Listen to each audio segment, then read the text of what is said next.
And Mayor Chris Rosenquest joins us now. Welcome. It's good to see you. We appreciate you being here. Hey, Tom, how are you? Let's begin with that dedication of the new Arts Park right in the heart of the downtown.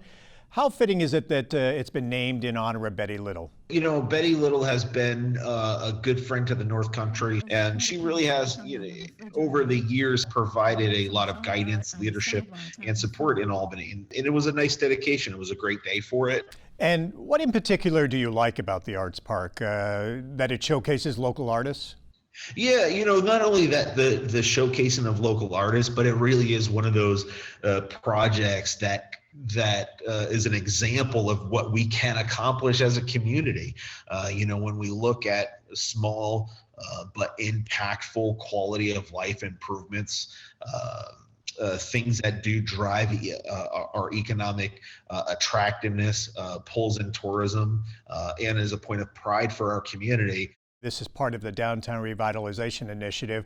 About $1 million from the DRI went to the building of this park?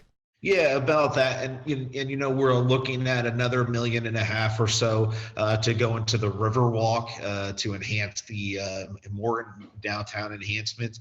But even outside of the DRI, we're looking at developing and redesigning Margaret Street, Brinkerhoff, and Court Street, and again looking at the success of the Arts Park and expanding on that success.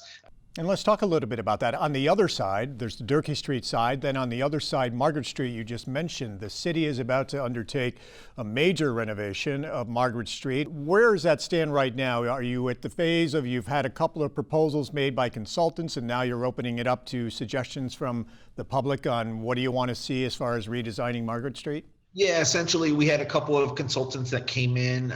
They made a proposal on how they would approach the project. It's going to be a major project for downtown. We're looking at a complete redesign and redevelopment of Margaret Street. This is going to be a major undertaking for downtown, the city of Plattsburgh. And we're, as much as we're looking forward to the end result, the beginning of it'll be a little rough, but we certainly ask for patience and involvement as we start to step into this project. And any suggestions that you've heard so far for Margaret Street that you like and think may be a good idea? Yeah, there's always the suggestion of a more pedestrian mall, more of a mixed use walkway where it's both trafficked by people and vehicles. There's a number of more interesting concepts out there, and I don't want to put the cart before the horse on this one. I'm open to any design that kind of supports that multimodal transportation, focuses a lot on the biker and the walker, especially in our downtown where we want to get people to our shops. We want to get people shopping. We want to get them out of their cars and into restaurants and downtown retailers.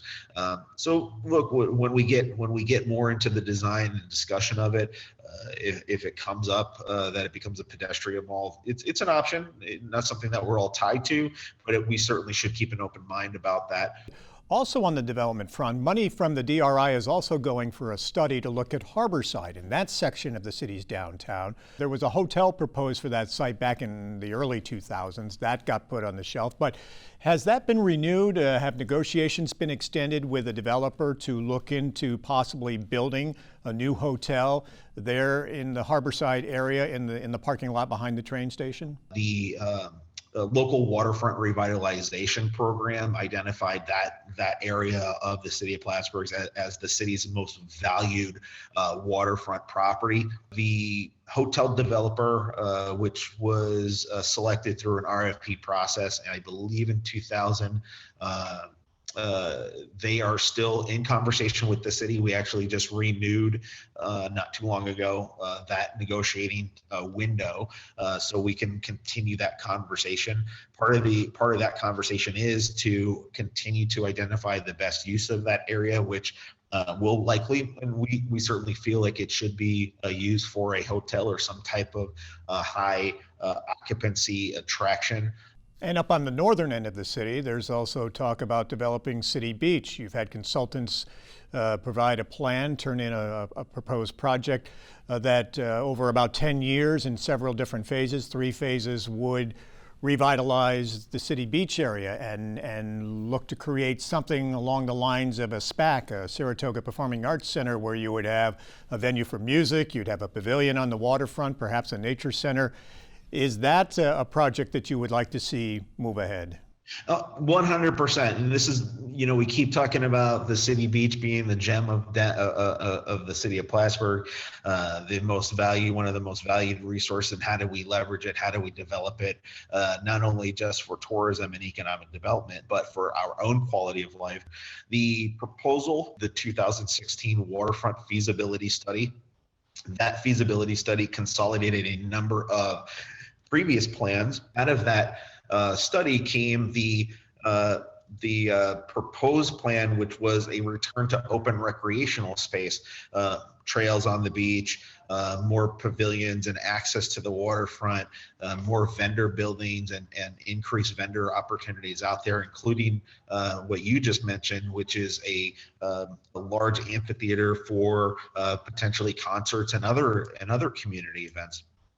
That is going to be a major undertaking by the city of Plattsburgh. We're not going to do it by next year.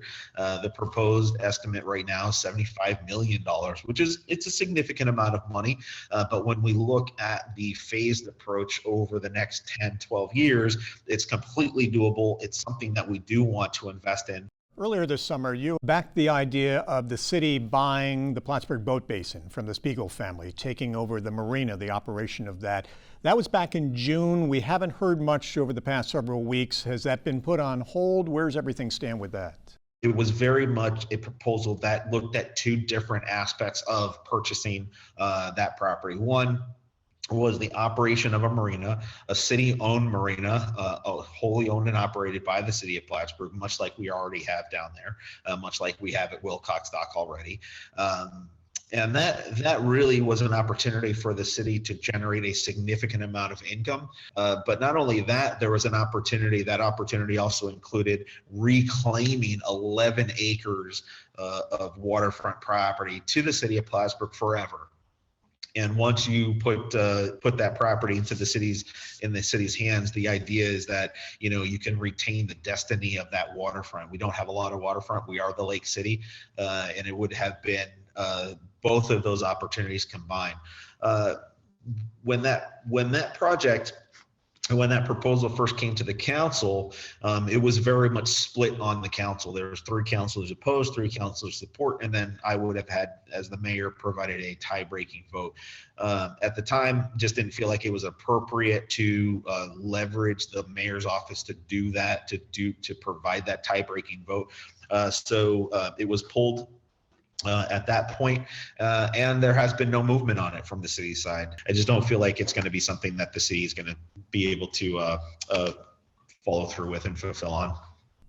Right now, the city's negotiating with marijuana growing operations, about a half dozen operators. When this first came up, and when New York State, went to the adult use legalization, recreational use of marijuana, there was a lot of people that came out in terms of the producers and retailers that came out and said, yes, we are interested. Let's stay in conversation. I am in conversation with those people. I certainly remain in touch with those folks. Right now, the point that we're at is New York State needs to provide the guidelines. And once they do, I believe that we will be very well positioned to move forward pretty quickly. And as we saw with the Bitcoin mining operators a few years ago, if they used a lot of power and they exceeded the limit that's given to the city, and the city had to pay more for the electricity, would there be safeguards to protect homeowners and other businesses? Yeah, there are, and that was built in when we did run into some of those issues with Bitcoin, and that's something that would also then be passed on to the businesses as well. Mayor Chris Rosenquest, thank you very much for taking the time to be with us. We appreciate it. Yeah, thank you, Tom.